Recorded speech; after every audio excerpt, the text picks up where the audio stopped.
And welcome everyone to another exciting adventure on Riding Through the Unknown.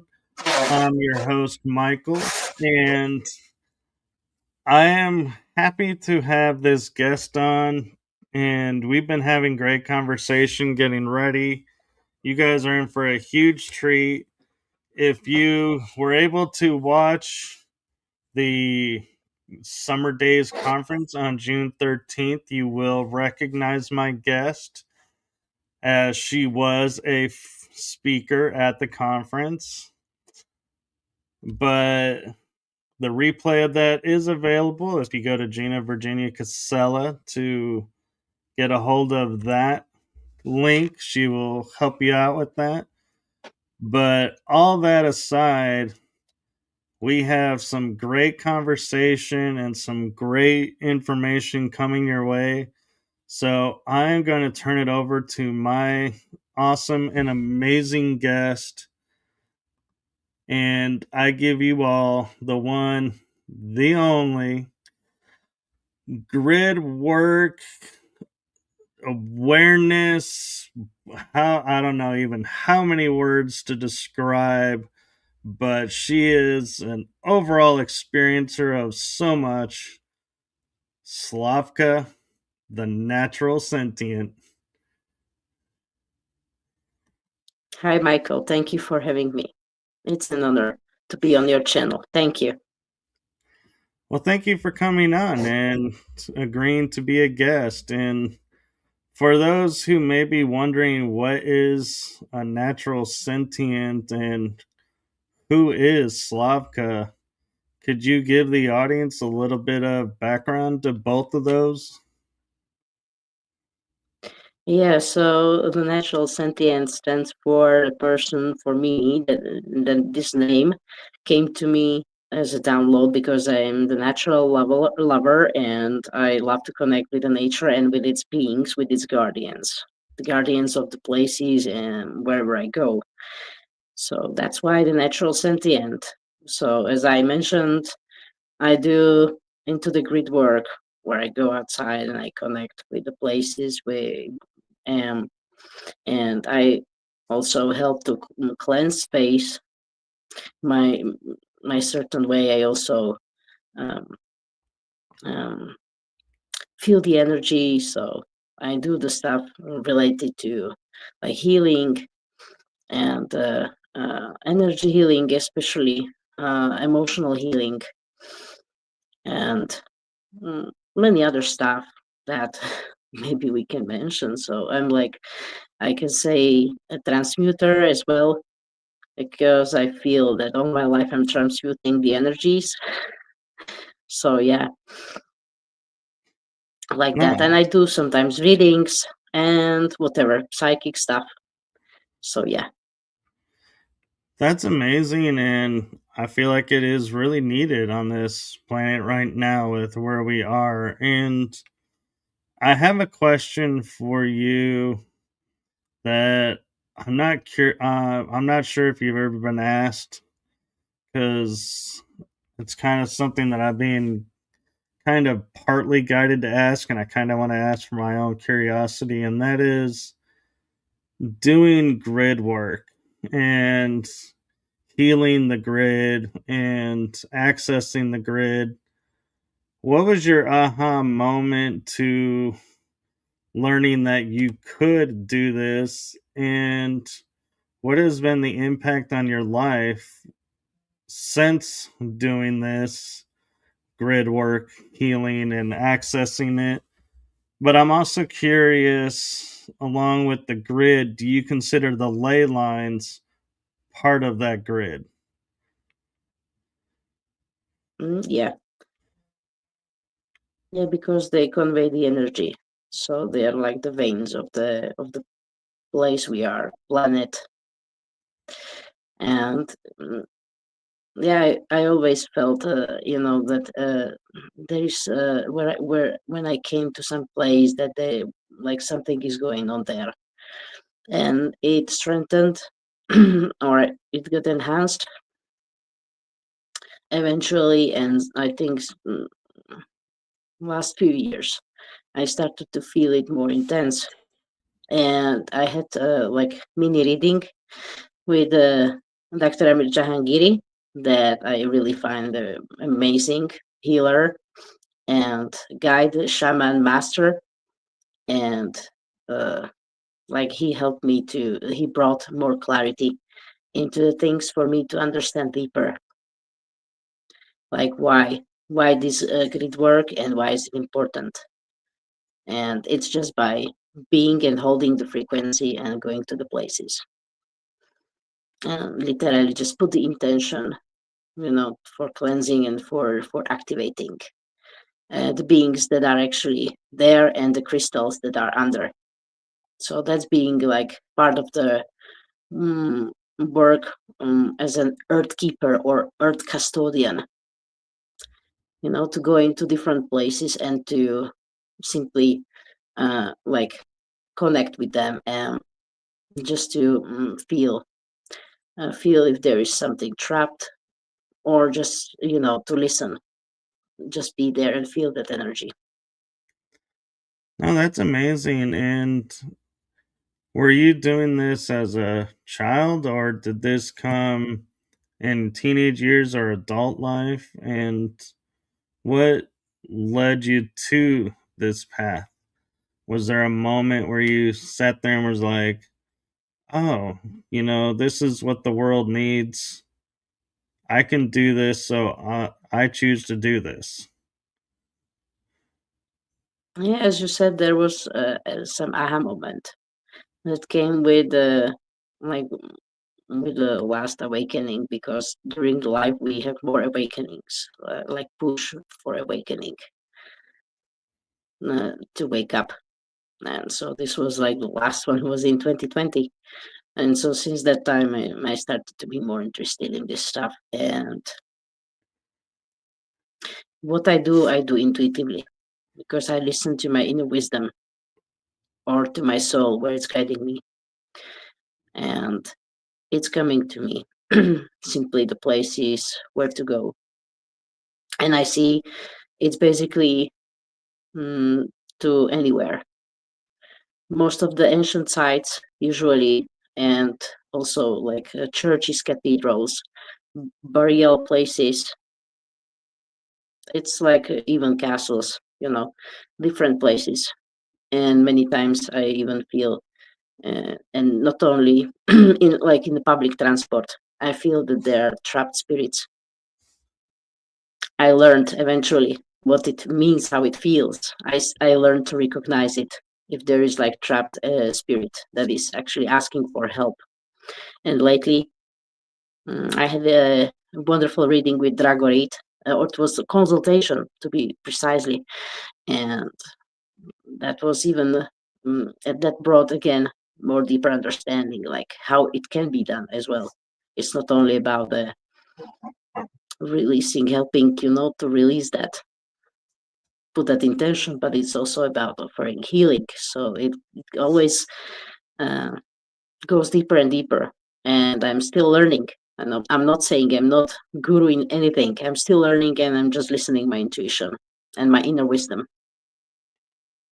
No, that's really good to hear, and I think that's something a lot of people don't realize is, yeah, as much, we could be studying this for 5 years, 1 year, a week, but your awareness comes to you at your own time and your own pace. And the second you feel like you've mastered it all, I feel like is you're no longer needed here. And so you're not going to stay here. And so as long as we're here, keep learning.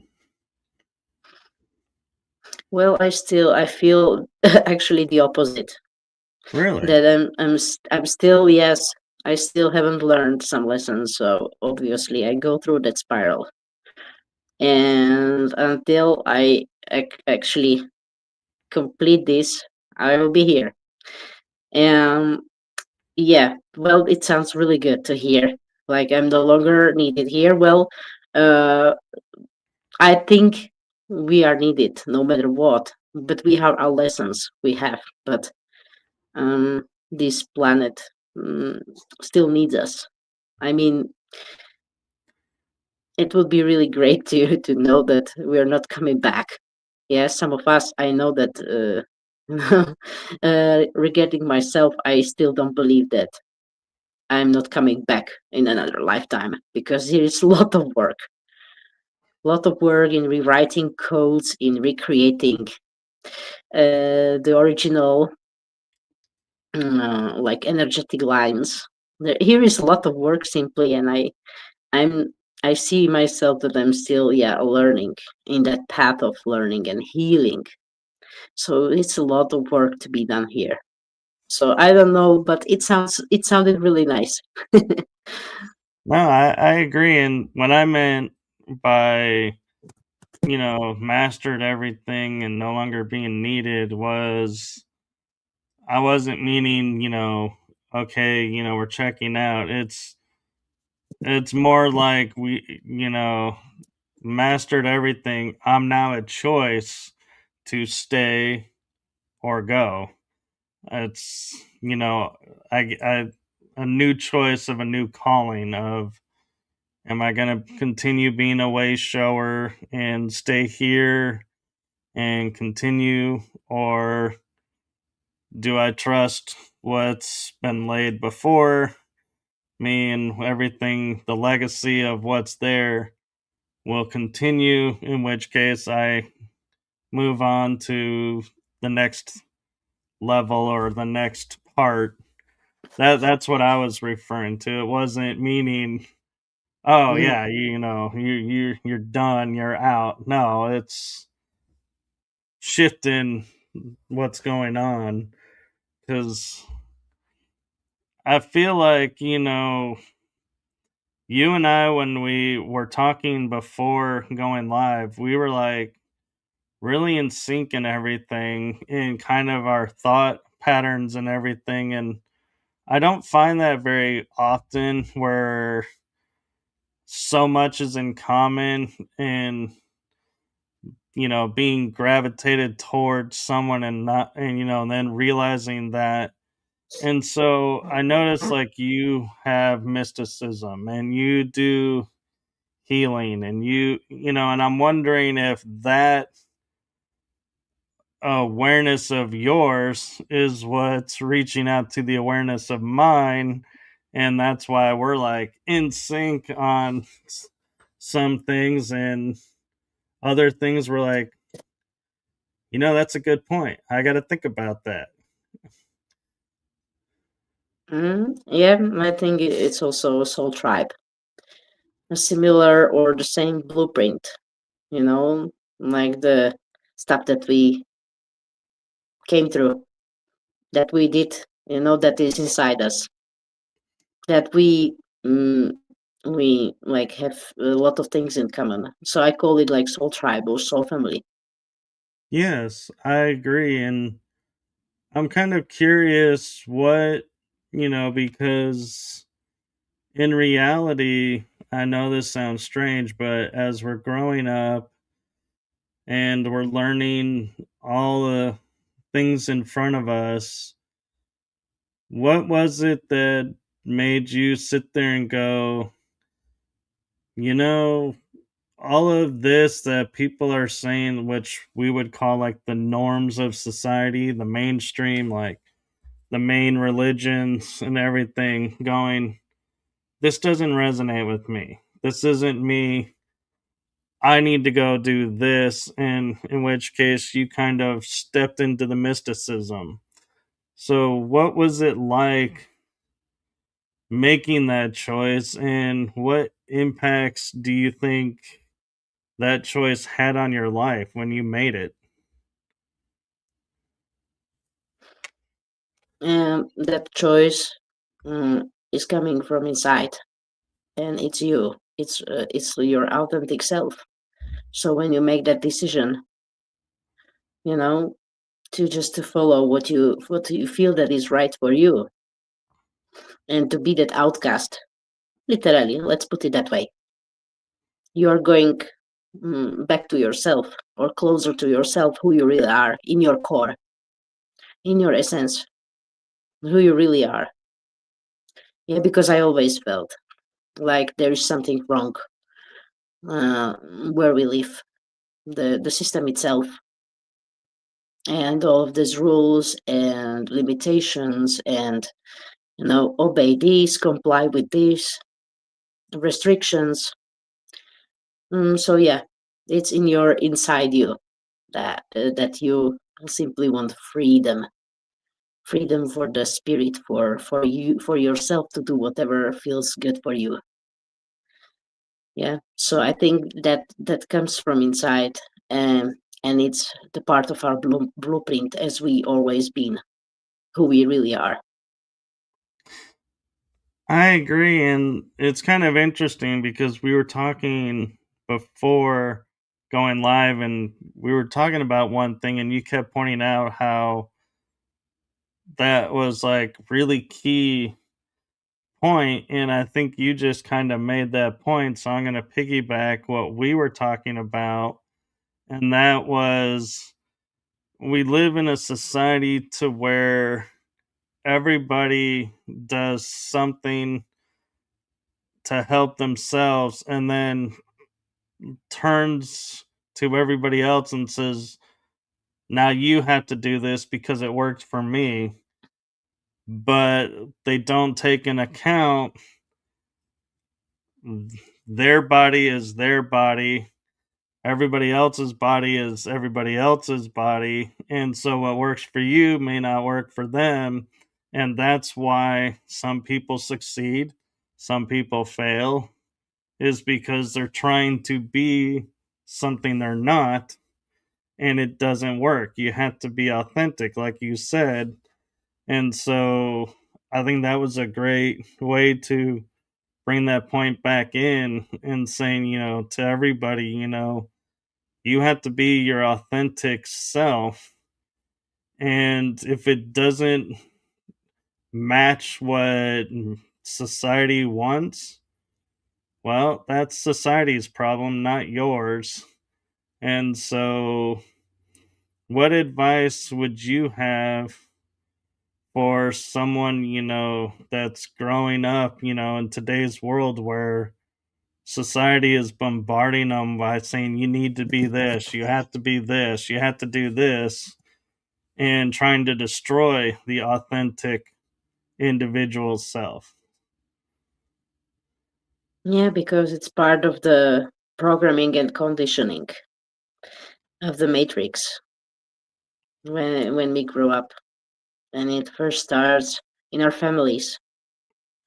So we just copy, and what we find as its good example for us. Yeah, but I just say honestly, everything what happens has teaching. It's a lesson. So I just say, it's really good to just be yourself, I mean this in a positive way, just feel what is right for you. And I'm not going this, like I don't mean this to feel or to fuel the agendas, to, but in this healthy way, when you have awareness. I mean it in a healthy way. Just be yourself.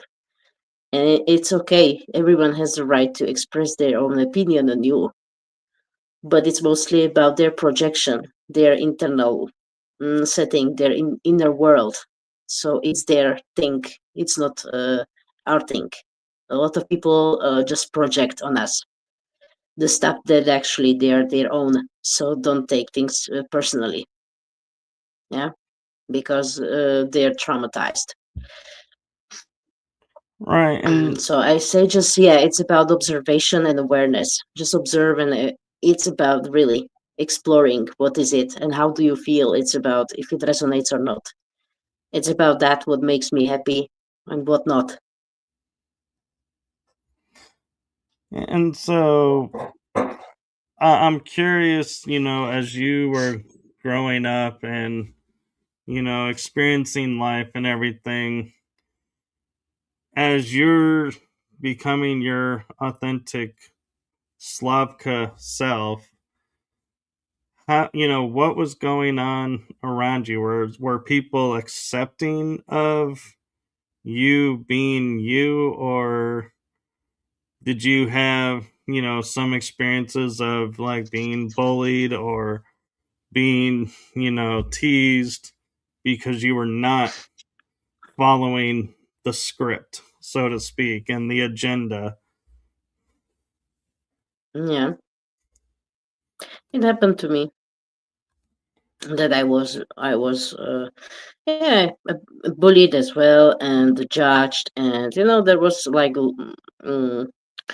like it was about judgment. Yeah, the you are not like you're supposed to be, and it was also my parents. They told me many times how they're not satisfied and all of these feelings. Yeah, like yeah, you're not being enough or doing enough. Yeah, but yeah, that was just all these lessons were just for me, and just okay. I forgave it. I forgive with love, and it is as it is. Yes, and the reason I kind of went and into that is because I feel like a lot of people look at where we are today and listen to what we're saying and are like, well, that's easy for you to say because you are, you know, you now, but I am, younger and I'm in a different generation. And so I just like to point out that, where we are has come from doing shadow work. We didn't grow up in a world of, oh yes, everybody is so excited that you're doing this and you're so supportive. That yes, we did have to overcome challenges to get where we are, and so it wasn't easy. And so people that are looking today and going, well, yeah, that sounds super easy. Well, it is for us now because we've done the work. And so it is easier for us now. And so that's the hope that I was trying to bring out with you for people, that may be struggling through this right now, is it's going to get easier. It's going to shift in your favor. Just stick with it and keep being your authentic self, and you're going to get there. Don't give up on yourself. Yeah, I mean it takes time. It takes time actually, even to start to look in the mirror and see all the shadows that are there. It So yeah, I agree, and I'm a little bit curious, and I don't know why this question is coming in my head, but it is, so I'm just gonna run with it, and that is the Slavka today, looking at the Slavka growing up and going through everything. What would you, if you could go back and talk with that version of yourself, what kind of conversation would you have with yourself?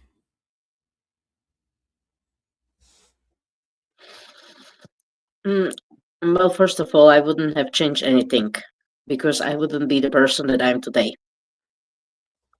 So I'm grateful for all of it. And what I would say to myself would be like have courage, have courage to do the things, to stand your truth, to do really what feels right for you. Have that courage and don't care really what others are saying. That would be maybe the only thing, yeah. And don't let others to disappoint or to spin with you. That would be No, to have more courage. Yeah. yes, I love that, and the reason I went like this is because I say to people, yeah, my past is filled with a bunch of pain and almost like torture, but I wouldn't be who I am today if I didn't go through that. So I wouldn't want to go back and alter anything. And so when you said it just the way like I say it, I was like, thank you. Finally, somebody that agrees with me and has the same thought that I have, because we don't think about it that way. We don't look at the world, where we are today and say, we are this because of this. We think, oh, because I'm spiritually minded now and and thinking if I go back and I change things, I'll still be this. No, you won't. And that's the hardship is, we have to allow things to unfold that are unpleasant for the Yeah. pleasant in the present. Yeah. Absolutely. And do you feel that that awareness of not wanting to go back and change things, do you think that is because we have tapped into like the heart centered consciousness and we're like living that in the moment? Or do you feel like that's a different part of our growth and I'm trying to blend things that aren't meant to be blended, so to speak? Mm, no, it's about deeper understanding and awareness.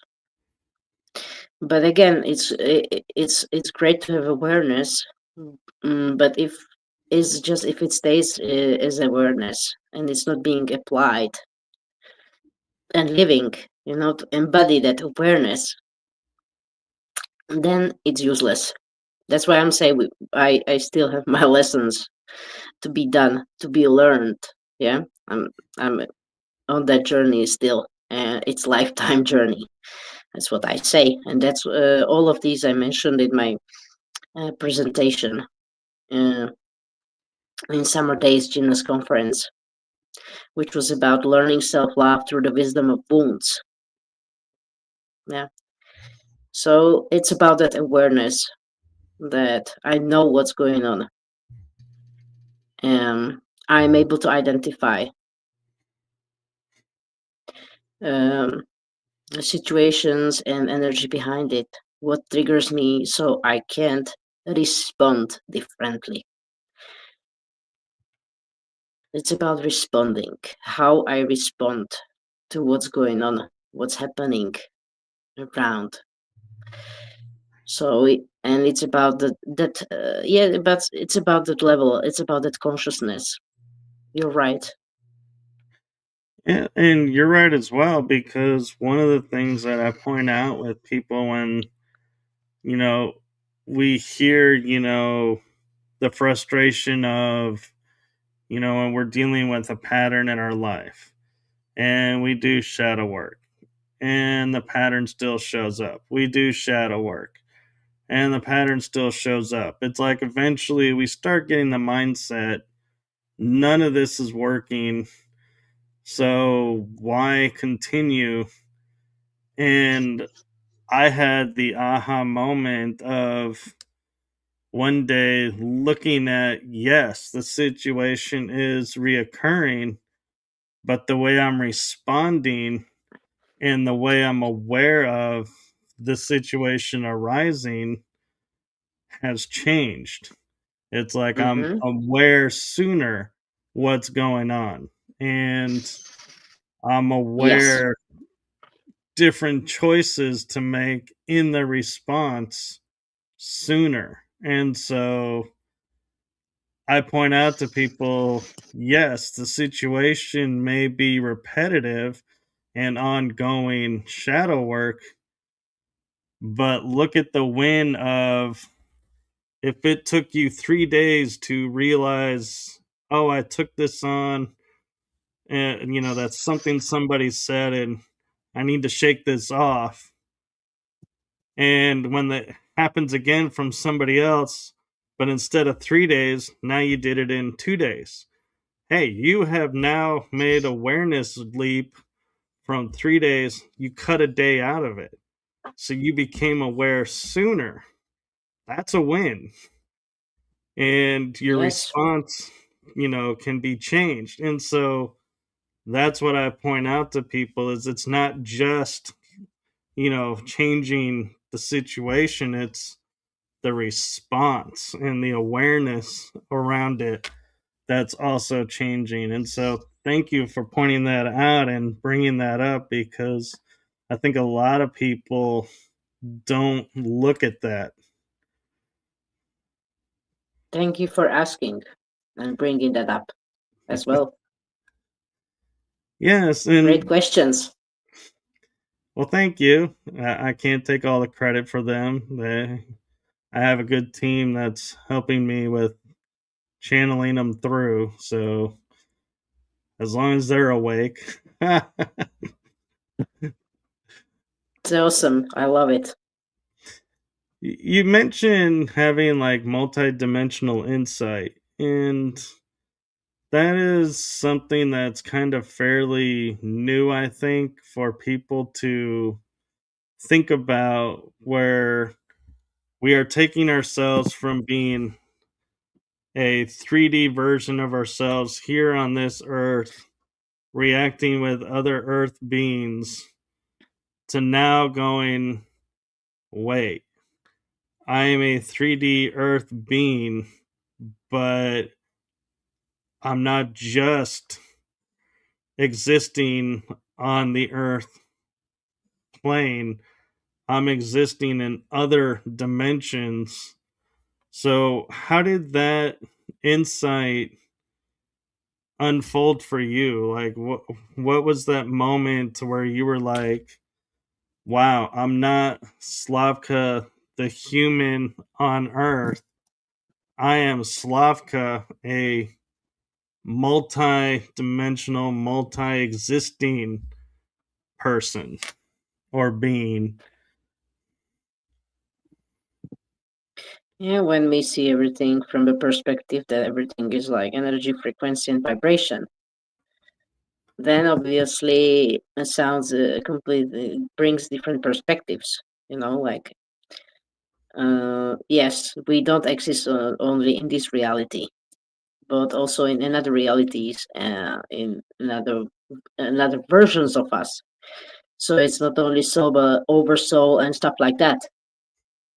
So I think this is a really great topic to explore. And yeah, uh, why to limit yourself when it comes on this? When you connect with quantum, that's what I say. So yes, we are multidimensional beings in a human bodies.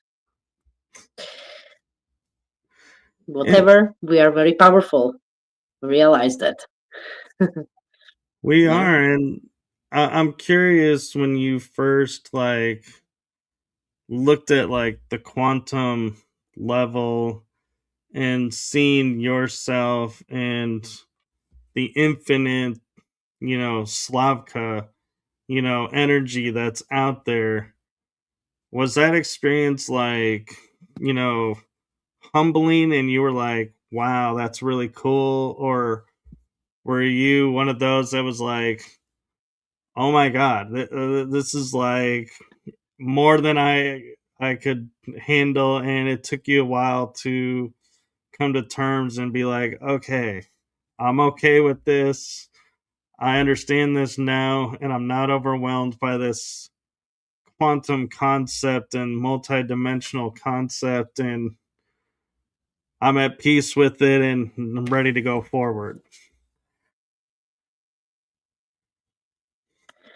Well, yeah. I am here, to go forward, to move forward.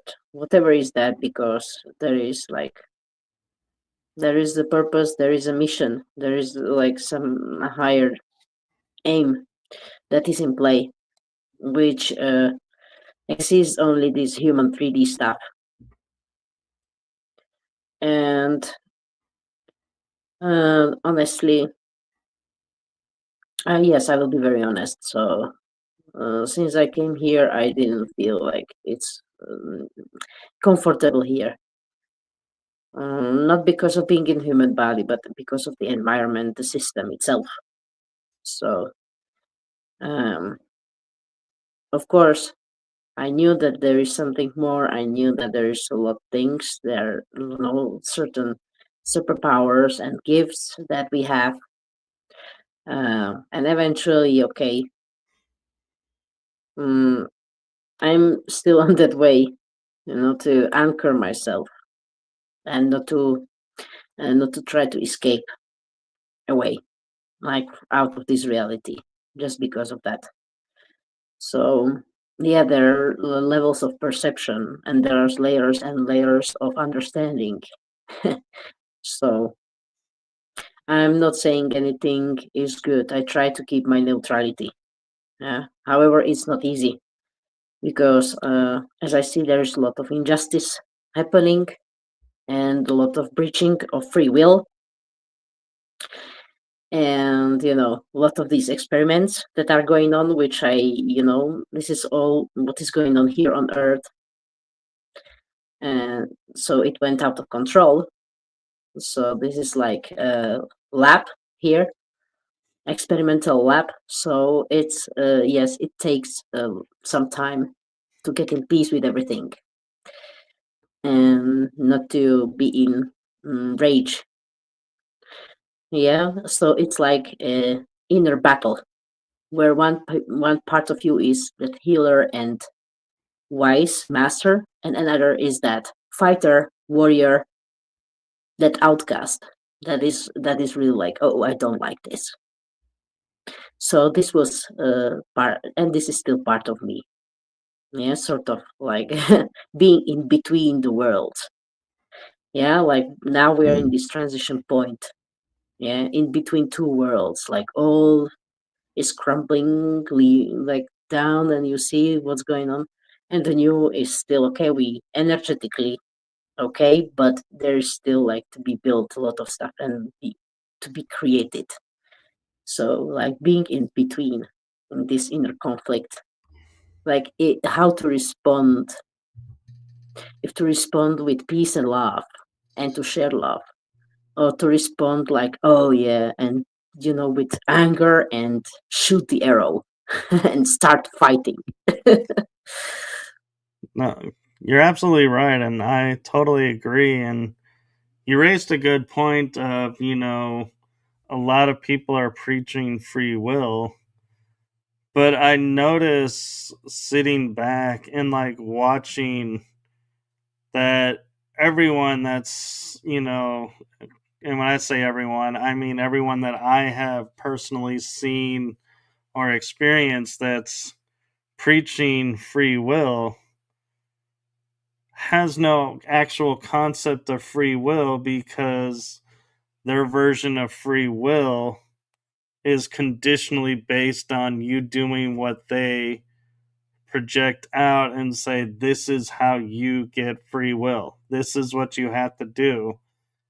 Yeah. And that all sounds nice and great to have a guidebook, but that goes back to what we said earlier, that that which works for one does not work for all. So there is no guidebook to free will, because like Slavka, can say, yes, the warrior, doesn't act out of love, that acts out of anger. And I'm like, huh, my warrior acts out of love. Hey, we're not in agreement, so therefore I guess one of us is wrong, because free will, is dependent on this or this, where instead the true reality is the free will is to go, yes, our warrior can act out of not being in love or in out of love. It can do both. And we can do both at all times. It all depends on where we are and how we're feeling and responding. That's our free will, not this idea that everyone is putting out there of going, oh, you have to be this, you have to be that, and this is what they're taking from you. This is how you're losing your free will. No, your free will is being lost because you're giving your power to the person that's preaching what you want to hear and not listening to yourself. Would you agree with that? Yes. And so, what advice would you have for people who are trying to embrace, and live at free will, and not get caught up in the story and get caught up in giving their power away without realizing that's what they're doing? Important is to treat others as you would like to be treated. So that means you do no harm, no unnecessary harm to others. And for this, I believe is needed some higher level of consciousness or deeper understanding. Because the number one that we get to work out or to improve is communication and relationship.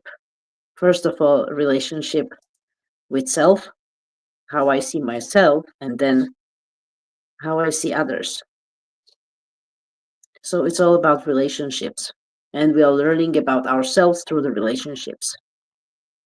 There are a lot of issues with communication. We even don't know how to approach others, how to find someone, your partner. You don't know how to start conversation.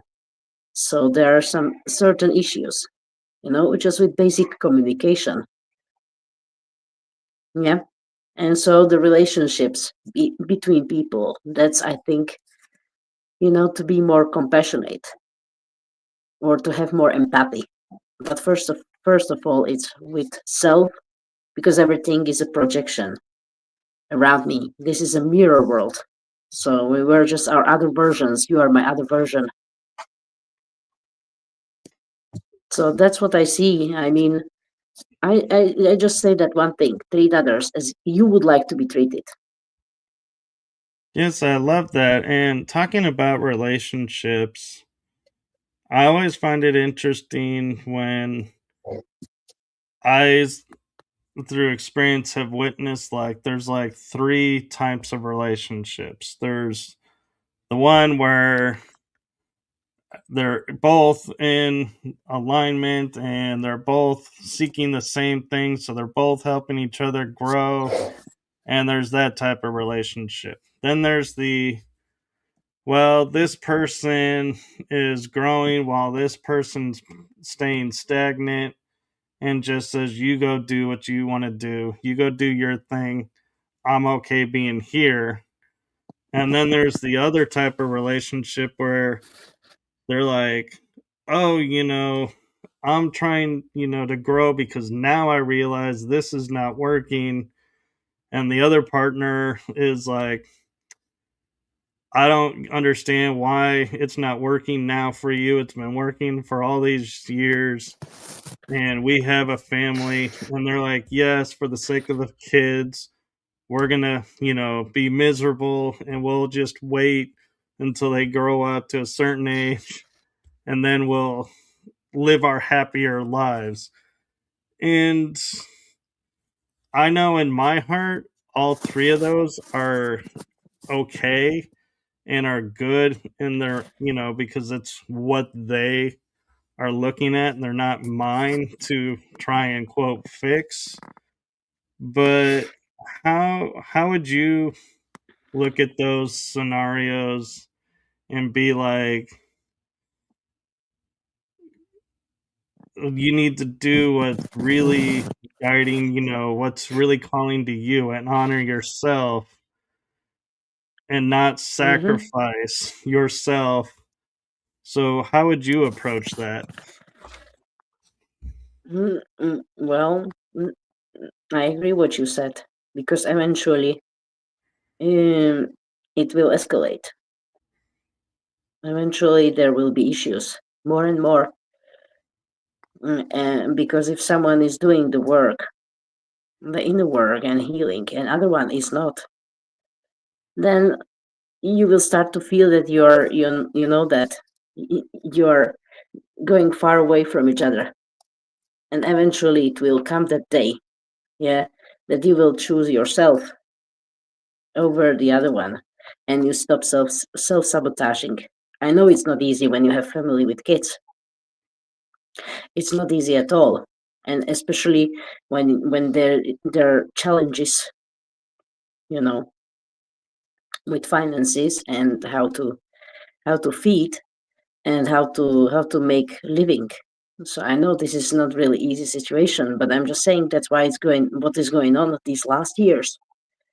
There's a lot of people are losing the ground, like there's a lot of separation going on, and just people split up, divorces or whatever because of this.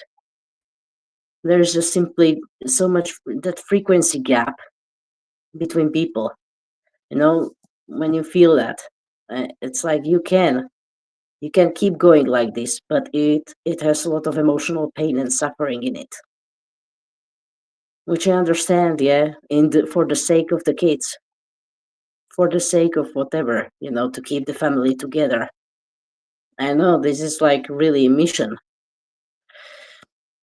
So I just witnessed a lot of changes, in relationships, and whether they are married or not, the people, split and just simply, you know, this comes like naturally, this uncomfortable truth is coming out under the carpet. There are no more stuff to hide under the carpet because it's coming out these last 2 years at least that I notice that this is going on. Yeah. So there are consequences for every decision. Yeah. Yeah, There are and consequences in everything. And I'm aware it's not really easy at all, you know. no, I agree. And the sad thing about that is we live in a society to where we're taught if it was easy, everyone would be doing it.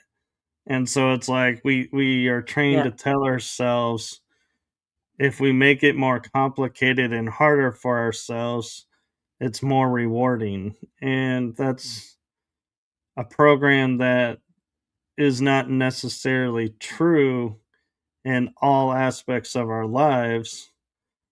but that's, part of the simulation that we're in. And so unfortunately, it's like, it seems like we're in a world simulation of every time we feel like, yes, I've reached that golden ring, so to speak, and I've mastered this concept and this idea. And then there's your higher self or your guides, whoever you want to call it, that go, really? You think that? Well, let us show you where you're really at. And then they'll throw a scenario at you, and you're like, ah, crap. I'm not the master. I'm not where I thought I was. And I wonder, in those moments, is that the simulation program trying to bring us down? Or is that our truly our higher selves saying, hey, you got to balance yourself. Don't, get ahead of yourself. We still have work to do. It's both. It's both. Because it's like I see this as being in a training field. Yeah. However, there's like feeling, oh yeah, like they're trying on us and they're just like playing with us. But on the other hand, that we are just discovering that yes, we have power. We are powerful, no matter what. Whatever is going on, we are still here. All right. Oh my gosh, yeah. Yeah. So it's both. Very cool. And talking about being here, you have a unique perspective that I don't have yet because I've only talked and presented at one conference as a speaker, like on stage, so to speak. You actually did two. We talked about the Summer Days conference in June, but you also did Bases TV. And so I'm curious if you don't mind, and there's no pressure or no agenda behind this, but I'm just curious from your standpoint, what were the differences and what were the similarities between both experiences, and did you feel more energy out of one than the other? um, well, uh, one was online and one was in person. Right. So that was the difference, and both were amazing. I just wanna like clarify that I was a speaker only in the Gina's conference, Summer Days. In the other one, I was as a visitor. Ah, So okay. yeah, yeah, because Julia had a presentation, so Julia spoke at that conference at Basis TV. So there I was mostly as a visitor, and I had a chance to meet the speakers and the audience. So that was the difference, um, the main Okay. difference. So uh, it was both really great, but like meet someone in person, it's completely different level. Yeah, so for me it was something, like wow, okay. Before I see someone only, I saw people, only just like in this virtual space. But when you get to meet in person, it's like you can hug and you say, wow, it's like that surprise, and it's just like it's fantastic. And then we spent time together and we had great conversations. So that was, I know that with Gina, we also had an amazing time. She's fantastic and excellent organizer. Everything went smoothly. Everything was, on time and precisely organized. Very, very well organized. That was online, so we could meet. And I wish we could meet also in person. That would be really amazing, and with you as well, and with the audience. So that was the only difference. Like, this online presence is nice, but in person is even nicer. Yeah. I just feel like that cannot be substituted, with anything. This We are still like in physical reality. I know that everything, like, it's energy, where it's energy, then distance, time, space, and doesn't matter. But this meeting in person, it's something that I really appreciate. Yes, and you have so I stand corrected. I was under the impression you were speaking, and so I apologize for that No, it's misunderstanding. okay. But I do, though, have a follow up question that you do have a unique perspective of is you witnessed Julia on screen presenting, and you got to witness in person Julia presenting.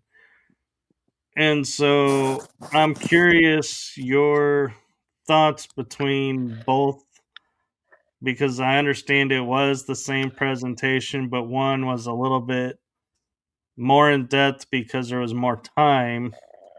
And so I'm curious your perspectives of both the online Julia versus the in person Julia on stage presenting. Yeah, I mean, I did a live stream. It's on my Facebook page. So yes, I recorded that Julia's speech, which was really insightful, and it really brought a lot of healing. That was actually healing for her first of all, but also for the others. And I mean, that level of awareness is incredible, and that effort that she put into that. So, and that was felt from that entire presentation, and she presented it with big confidence. So she's a great moderator. When she was moderating the conference, and that was like, wow. I felt, yeah, this is like perfect person, for moderating it, and just for introducing, each guest in between, and it just went amazing. No, it was like really great to see her. Normally you just see only the top half, but then it's like then you see like the entire, like, personality. So it's like, just wow, okay, it's awesome. No, that's really cool, and I'm sure she'll appreciate hearing that. And I'm also curious, though, on a deeper level of, we talked about, when she was presenting online with Gina, how the energy and everything that she was putting into it, and the energy she was feeling, and everything versus her presenting it in person. Did the energy behind the presentation, did it feel different, or was it really the same energy both behind her story and everything? Yeah, it was very authentic, and powerful, because it was like, when you speak from about yourself, like you are completely like the emperor is naked in that style, because you really reveal a lot about yourself and about your other versions, and that is very emotional. So it was very powerful energy in both. Yeah, and so would you say if another person that puts on conferences, let's say, saw your presentation with Gina and was like, reached out and was like, Slavka, we're putting on this conference. Would you, want to be a speaker? Do you feel that, inspired more watching, like the speakers that were with you and talking with previous speakers with Gina and seeing like the live people presenting in person? Would you feel you're like, oh, I want to do more of that? Or are you more of the, I'm comfortable doing it online, but maybe not on stage yet? Or are you like, nope, I am done with conferences. I'll just do my thing over here. It was very humbling, actually, because it was my first time Yes. speaking at the conference. So thank you very much for that opportunity. And I tried this online presentation, and I would try even on the stage. Why not? I would embrace this challenge. So No, just to explore. yeah, and I think that's beautiful. And I wonder if you would have been in agreement that that's a testament to Gina, because she was my first on screen presentation, speaking,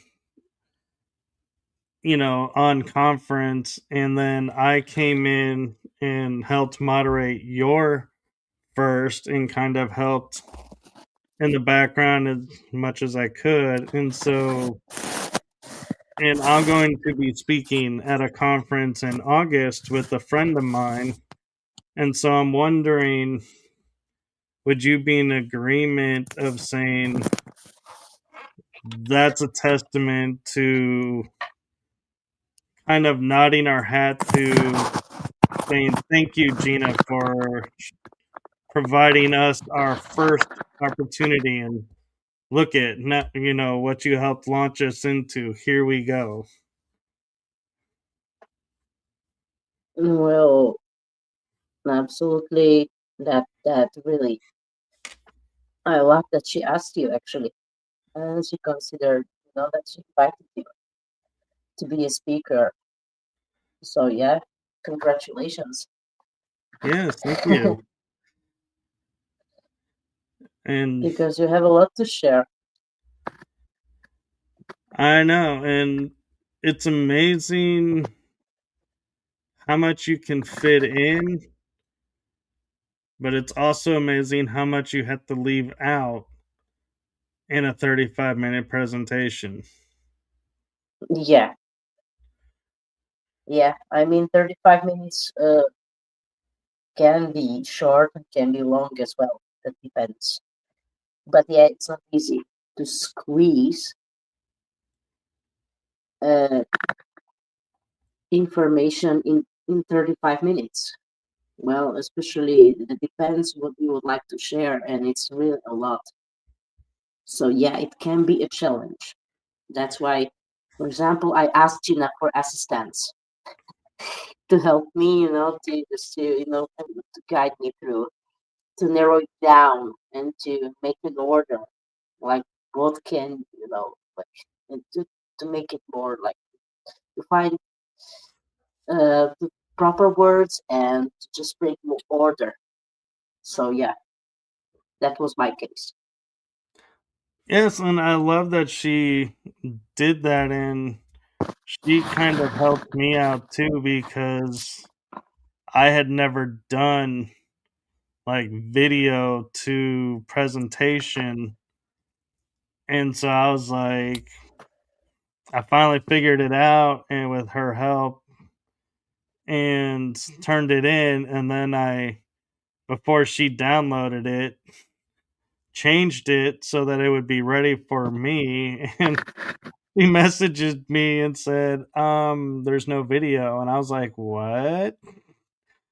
So Mm. I had to redo the whole thing because even my computer took the video version and wiped the video to save the other version, even though I saved it in two different places. I was like, how and why did this happen? Oh, well, now I know I can't delete this until, later, and redid it. And I kind of actually feel like, though, the redo probably was a much better video than the first one because the first one I was more pressured to get it done on time. Where the second video, I was like, I already know what I'm going to say. And so it's a little bit more natural, but there was a little bit of, I think, calmness too when it came time to present because we already did the presentation and making that video that was going to play if we couldn't make it on for some reason. Would you agree with that? Yeah, I understand you because I was there as well. I was correcting it, writing it, and then okay, oh my god, how to record that, you know? So I was also like overthinking and trying to not to make it perfect. So yeah, but at the end, with Gina's help, uh, I was able to do that. And actually, afterwards, last minute, I did some changes. I added some more stuff.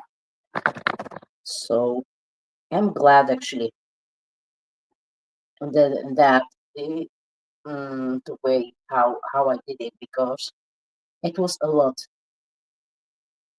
As I say, it was kind of hard to squeeze uh, the main important stuff into 35 minutes. So at the end, it was okay, but before, oops, some stress. But yeah, at the end, it was amazing, and you did very well. Amazing work. Yes, as a moderator in the chat and also helping out Gina. So yeah, thank you, Michael. You're welcome. And I will be honest with you in full transparency, Slavka, of when Gina sent me the list of speakers to help her with putting together, trying making some video ads and everything. I was looking at the names and the topics and I was like, well, that looks interesting. That looks interesting. I've never heard of this person. I never heard of this person. Oh wow, this person's going to be on. Oh wow, that's really cool. I know this person. And so when I listened to your presentation, it was the same with like Sheila that I was so excited after hearing your presentation that I was going to get to talk to you both on the panel show discussing, what the, you know, feeling around the conference was.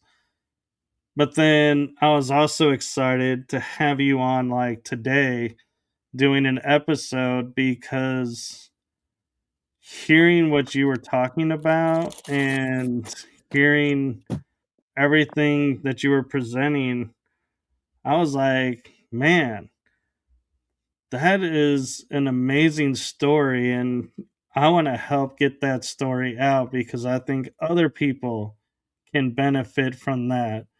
And so, thank you for, not letting, fear or self doubt take, you know, over for you and that you actually delivered the presentation, you and just know you did so well. You got my attention and here you are on my show. And so I highly doubt though your, goal for the presentation was to go, I want to be on, a podcast show, let's do this so I can do that. But what I'm saying is it impacted me so that it drew me in to want to hear more about your story. And so if it did that for me, I'm willing to bet there are others that are going to watch your presentation and you'll probably have more invites to podcasts, or they'll watch this episode and be like, "Ooh, I want to talk to that person." And so don't be surprised if you start getting invitations to shows. Thank you very much, Michael. The same I say to you. I honor you and I honor your journey. You speak with great wisdom. Well, thank you. I try my best, and uh, I often will say I am merely, a spiritual being having a human experience. So I don't always hit the nail on the head, but I at least stick my foot out to either take the step or get my foot run over, depending on how the situation goes. But hey, on the bright side, though, even if my foot gets run over, I'm still a step closer to my goal than I was if I just stood there and didn't do anything. You do great work. Yes. Um, and you just do what is natural to you, what is natural to your soul. Yes, I try to follow my instincts and my guidance from above with who I bring on shows and what information comes forward. And sometimes everybody's in alignment with it, and we all are like, this was so cool, so great. I'm like, yes, I totally agree. And sometimes it doesn't hit the mark, and I just simply say to people, well, I'm sorry that one didn't hit, with you like others did. So please enjoy the other ones. Or if are like, this just totally put me off, then I'm like, well, go and enjoy other, speakers, because I'm not the only one.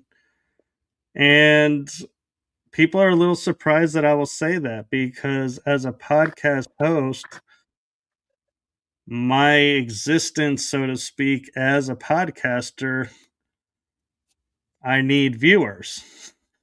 And so if I'm Yes, telling viewers to leave, if they all leave, I don't have an audience. And so they're like, are you sure that's a wise thing to say? And I'm like, yeah, it's because the viewers that stay and watch, or, view the episodes, whether it's live or on replay, are the ones that are meant to see it.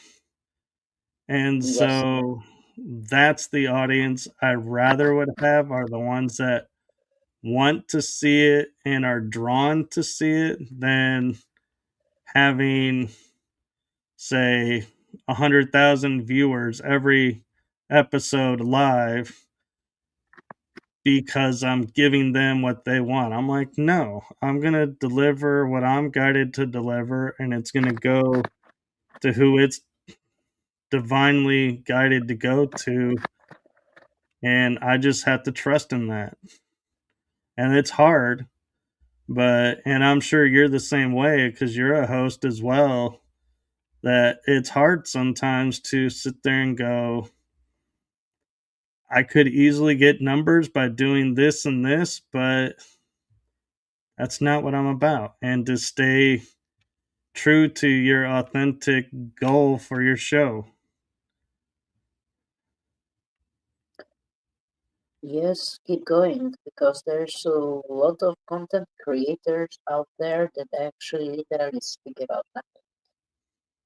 And they just brainwash people and they have really thousands of followers for whatever reason. So I resonate with you what you said.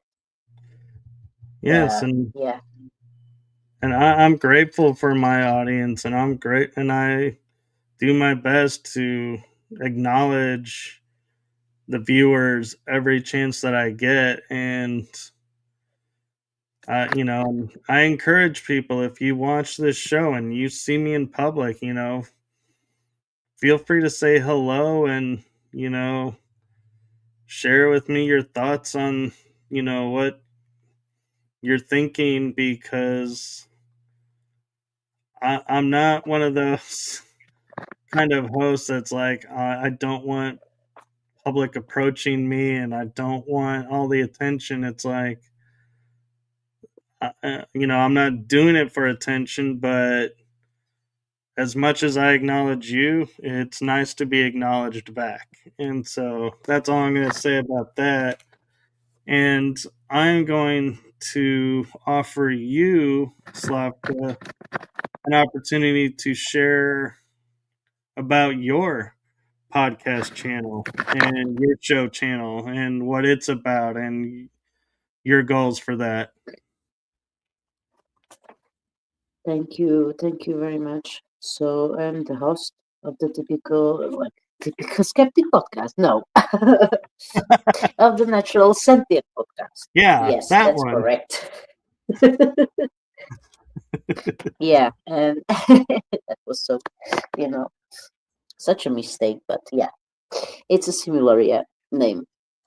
So yeah, the Natural Sentient podcast, and my aim is to also to bring people as you and to talk with them, the people that have stuff to share about the journey, and about the experience, and to tell the story about how they, how they manage to, to do the healing, to be on their journey, about any grid work, paranormal stuff, anything that is, beyond ordinary, uh, extraordinary, ordinary, and just to connect and to inspire and be inspired. So hopefully, yeah, we also inspire others as well with this wonderful conversation. Yes, I agree. And oh, one of my guests in the audience, Tammy Katz NY, is saying I'm starting a pod, and Wonderful. think she's going to be calling it Backyard Stones because she's got hashtag Backyard Stones. That's really cool, Tammy. You're going to have to send us all links to it, and we'll come and subscribe to your channel and check it out. And she says yes. Yes, yes, please share with us. That's amazing. Yeah, please uh, follow that call if you feel like starting a podcast. Yeah, please do so. Yes, and if when you're getting started, if you feel like you need a guest or you need help getting started, feel free to reach out to us that have shows and that you resonate with. And like, I know I would be happy to help if I can in any way. And oh, there you are. Somehow you got bounced off the stage. I went to put up your Yeah, YouTube channel and you like disappeared from the screen. Yeah, I'm back. I think I was frozen, so I just wanted to, to fix that. Oh, okay. Well, I will Thank admit you. I thought you put your screen in avatar mode, and I was like, it's really cool that your avatar mode is like the same outfit that you're wearing, so nobody knows if you're really there or not. But Tammy's Yeah, saying I'm she's here. nervous. No, Yeah, no, it's natural. yeah. I think I can speak for Slavka and I. We both get nervous before shows too. So Oh yeah. don't worry about that. And she says, oh, yes, I'd love to have y'all as a guest. Yeah, just, reach out to us and send us an invite, and we will come check it out. And we will, if you want, if you share your YouTube channel in the comments, I'll put it up so that people can go subscribe and we can communicate. Um, Yeah. Slavka, I know, can be found. Both of us are on Facebook. So, Tammy, I'm not sure if you're on Facebook. So, if you are, you can find us on Facebook and message us there. And we will happily come in, like, check out your stuff. And who knows, you may actually find yourself on our shows as guest. So, you never Yes. know. Yes. Yes. Great idea, Michael. Yes, I love to collaborate. I think there's a lot of cool wisdom that comes from collaborating and getting, information out there. And I will share with you all that I have an opportunity that I've got in front of me right now where a friend of mine that's a podcast host had me on a show last night with a friend of mine, Sue McClure. His name is Hercules Invictus, and he's creating a show Hmm. about paranormal torchbearers and who is, in his viewpoint, helping the paranormal field. And by paranormal field, I'm not meaning limited to just the paranormal, but to a lot of aspects in life. And we both, Sue and I, were featured last night, and we're going to be repeating a second part to it, not repeating but continuing a part 2 on Awesome. Sunday. And we're talking about what got us, into the paranormal, what's our experiences in life. And come to find out, Sue and I have a lot in common. And so it's amazing how when we collaborate and we find safe places where we can open up and share our stories, that we find like-minded people or people that are similar paths, and we grow and we share information, and we, the next generation, has another level of shoulders to stand on, so to speak. And so I bring that up because, like, Slavka being on my show, being on Gina's show, and speaking at a conference now, she's laying groundwork, and people that may not have known about the natural sentient are now looking at this and going, oh, I need to go check out the natural sentience channel and see what's on her channel. And because I like what she's saying here. And so that's where I like the collaboration. And I think Slavka is frozen right now. Second time. Yeah, it's that high energy. But what's funny is we can hear you, but it's we just can't see you. That's what's kind of funny about it is normally when you freeze, it's like the audio goes with it. And so that's why I was No, thinking you went into avatar mode is because I could still hear you.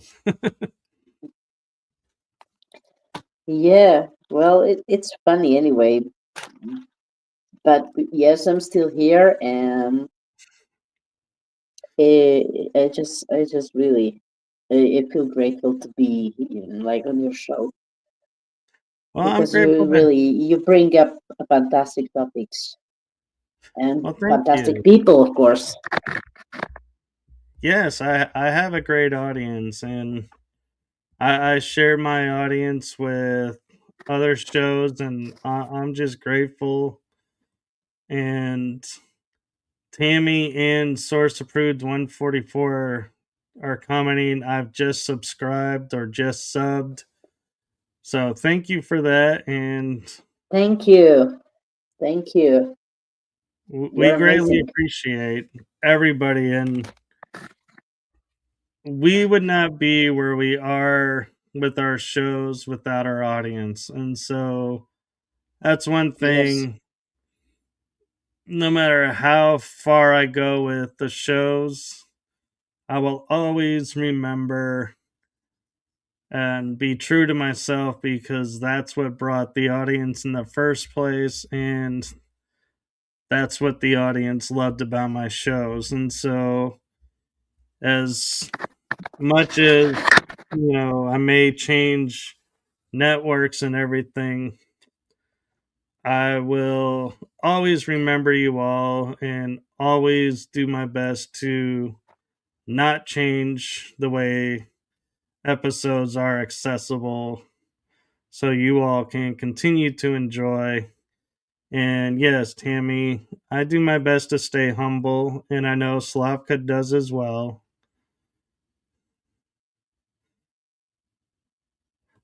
yeah. I mean, humbleness. It's something, yeah, also part of self mastery. But yeah, keep going, Michael. Keep going, and just it's awesome. Yeah, it's like wonderful. Yes, you keep going too, and you keep doing what you're doing. And Source Approved 144 says, sending much love and appreciation. Likewise, we are sending lots of love to everyone who is listening and watching, also on replay. Yes, and before I wrap up, do you have anything you want to promote out for the audience? Uh, so far, the YouTube channel, which is already linked down there. Thank you very much. And if you want, you can also connect with me on Facebook, as I'm there. You can, if you would like, you can share the link because I'm there as a Slavka Terekova, the Natural Sentient. You feel free to get in touch. Yeah, And let me see if I can grab that real quick because I didn't link that in the profile. You can go yeah, so ahead. feel free. So yeah, feel free to connect with me there. And so far, where I'm going is this another conference, which is awake and aware, and it's coming up at the end. 25, 26 is the weekend, the last weekend in July, which is going to be in London. And there's another disclosure conference where the Miles Johnson is also going to be speaker. Wow. And there is going to be Kerry Cassidy and Stephen Greer. So there's some interesting lineup. It's going to be in London, Watford, and Julia is going as well. Julia Ankerhaven. So that's what I can say for now. I'll be there, and maybe I will try to cover some live streams if possible, and Yeah, hopefully, because yeah. I was grateful you live streamed her presentation. That was really cool of you. So I wanted to say thank you for that. Thank you as well for your live streams. We lift each other up. Yes. And I just got your Facebook page link up as a comment so people can see it. Thank you. Now I realize that source approved 144. I think it's Heather. Yeah. Yes, we were there together. So thank you, Heather. Yes. The Avebury standing stones, that's supposed to be like, is if memory serves right, those predate Stonehenge, don't they? Yes. I think they're even more ancient in Avebury. Because for some reason we went there and not to Stonehenge. Well, particularly one group with Dr. Amir, they went to Stonehenge. Yeah, but the other group, after the conference, we went to Avebury, and Heather was there. Yeah, and some other people, and that was really something. Miriam Janse was there, and like each of those megalithic stones, those beings were interesting because of different energy, and had different message. So it was like everyone, that who was there, like were drawn to do certain, things and were guided, through the soul, and it was just amazing. It was really Yeah. fascinating. How much Stonehenge is actually being highlighted, but Avebury, I would say, has really its importance even higher.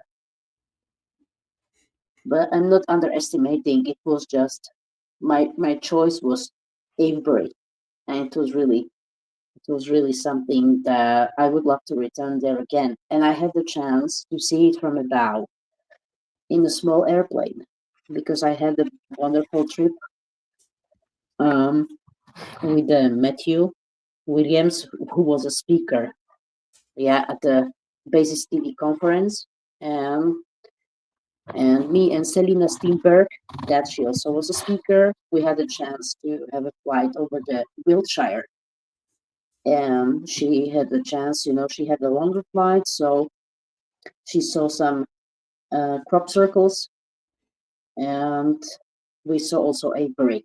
So that was completely different level to see Avebury from the top. But due to the weather conditions, we were not able to fly further. I had a short flight, so and then afterwards, actually, huge storm came. It was really storm, like, oh my god, like we upset all the controllers of the matrix. Yeah, so that was really something remarkable. Yes, But and yeah, we are living in the age where we there's the mem is how I pronounce it, and I know everybody has their own way of pronouncing it, but the talks about there's a storm coming, and then at the bottom of the picture it says, but it's either but or yet I am the storm. And so it's yes, like, yes. yes, big yes. I am the storm, you are the storm, we are the storm that we are Yes, waiting for. exactly. And source approved said it is Heather. And then she goes, Slavka and I turned the energy of what they call the devil's chair back into what was meant to be the goddess chair. That is amazing, she says.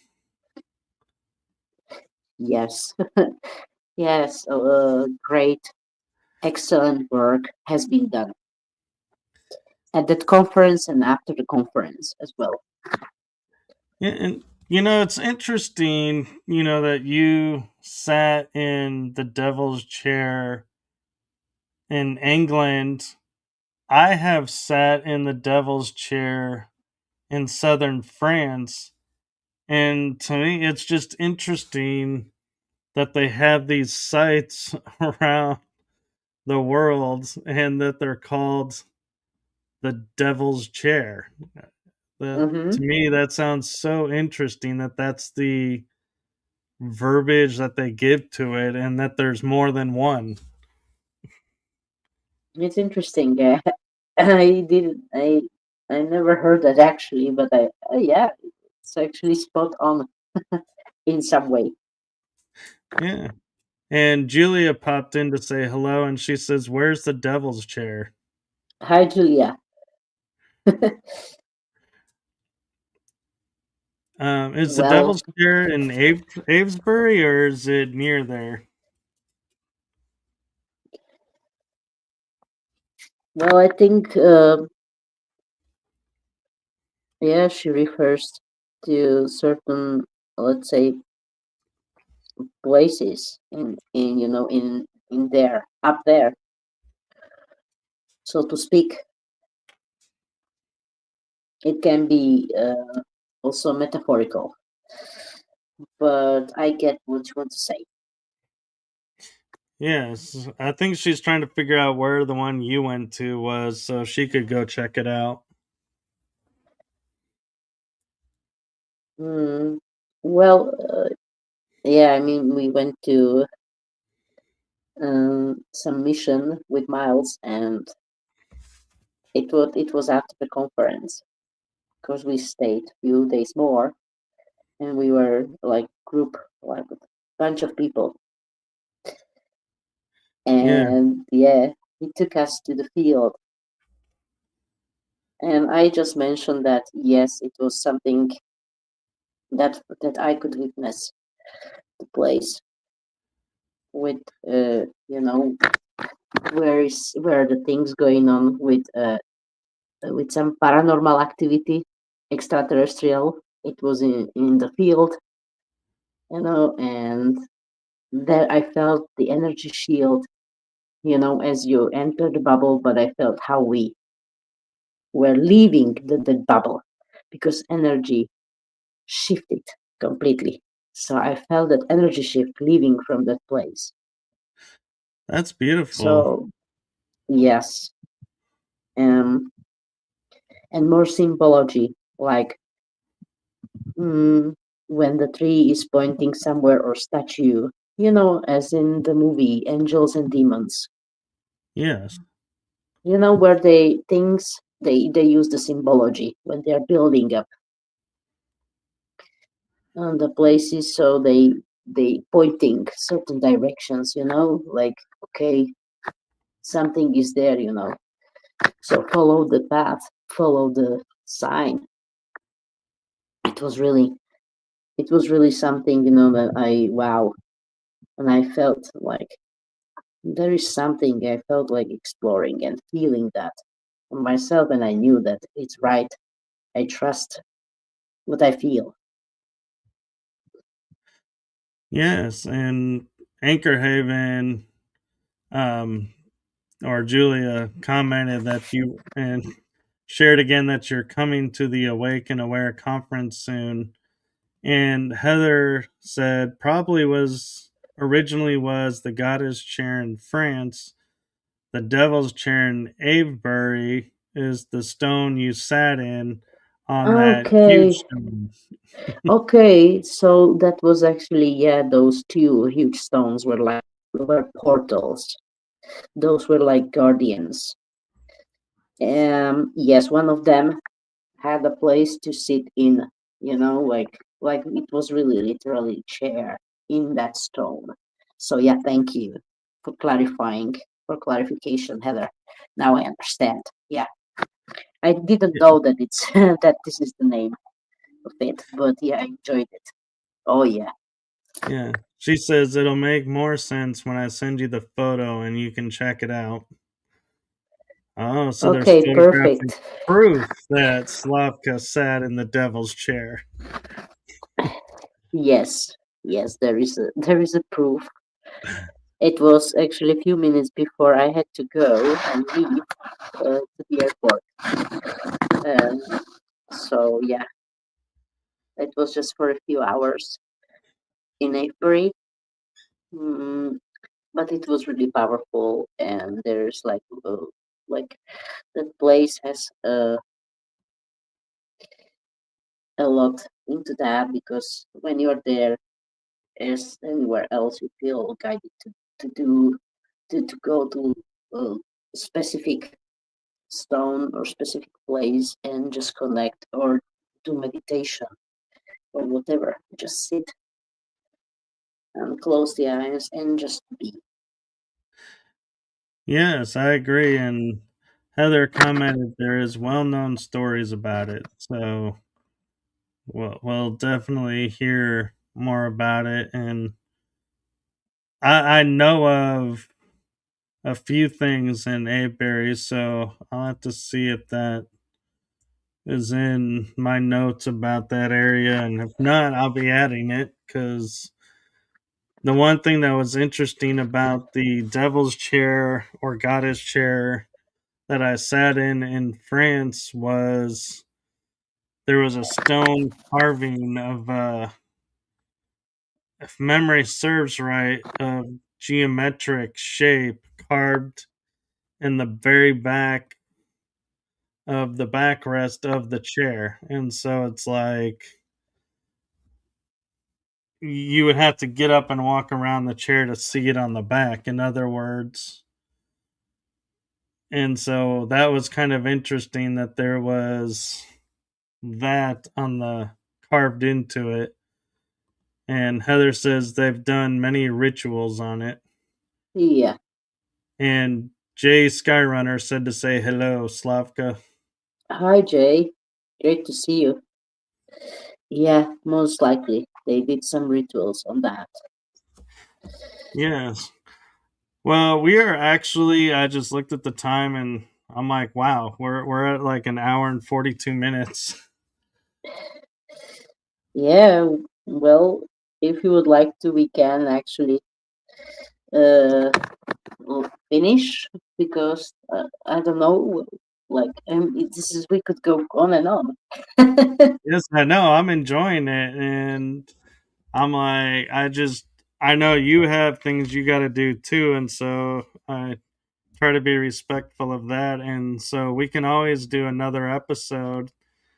And Yes, so, if you would like to, yes. oh, you know I would, Slavka. Yeah, same It's here. funny you ask if you want me to. It's like, really? You know the answer. Of course. So yeah, it's been really great talk with you. It has. And I, with your screen being frozen, I don't know, can you still see me or are you only hearing me? Yeah, I can see you. Oh, hey, Yes, look at and that. me. Now Yeah, we can see you too. yeah. For some reason, I got frozen. So yeah, but I Well, see you. yeah, the reason I ask is because I was going to do my goodbye and sign out, but that's a message to you as the guest. But I didn't want to do it unless you could see it because it's kind of a visual and auditory. And so I didn't want you being like, what's he doing? So, what I do, the message that I like to leave my guests with is from my heart and the heart of my shows to you. Thank you for what you're doing for humanity. Thank you for being your authentic self. Think what you're doing is being seen, felt, heard, and is appreciated more than you know. And I'm going to throw this in just because of some of what we were talking about. Thank you for being your true self and having the courage to stand up against all odds and say to the world, I am Slavka. Hear me roar. This is me. So thank you for that. Thank you, Michael. Thank you very much. I honor you for your authenticity, for being who you are. I honor your journey. Thank you. I From honor my your heart to your journey. heart. Thank you. I honor your journey as well. And we honor Tammy's journey as she's an up and coming podcaster. And so, with that, I'm going to say, have a wonderful rest of the day, everyone. Have a wonderful week. And we will see you all next week for shows. And Heather says, thank you for your service. And Terry Thank you. says, Thank you, everyone. oh, thank you, Terry. Yes, I love and appreciate everybody, and I respect everyone. And so, thank you. That means a lot, Terry. And so, everyone, enjoy your weekend. Get plenty of rest because we have more shows coming, and I'm what is the frequency and when can people catch the natural sentient? Do you have a specific night and time that you do episodes, or do you got to subscribe to figure out when you're going to be on? Yeah, but it's usually like afternoon or evening your time, the US time, because I'm in Europe, so it's usually evenings, like Julia, but she's also doing it early mornings. Uh, so I do like late evenings, just timing like now, usually, Okay. just because of that time difference. Right. And that's why I do some episodes earlier than others, is out of respect to my guests that are in Europe or Australia, or other parts of the world, that I'm not going to make you get up in the wee hours of the morning to do an episode if I'm not willing to be early to do an episode with you. So, mutual respect on the time zones. And so, with that, we are going to say good night, blessed day, love to you all, and many blessings. And we bid you all adieu. Thank Bye you. bye. Have a good night. Much Thank you. love. You too. Bye. Bye bye. Thank you for having me.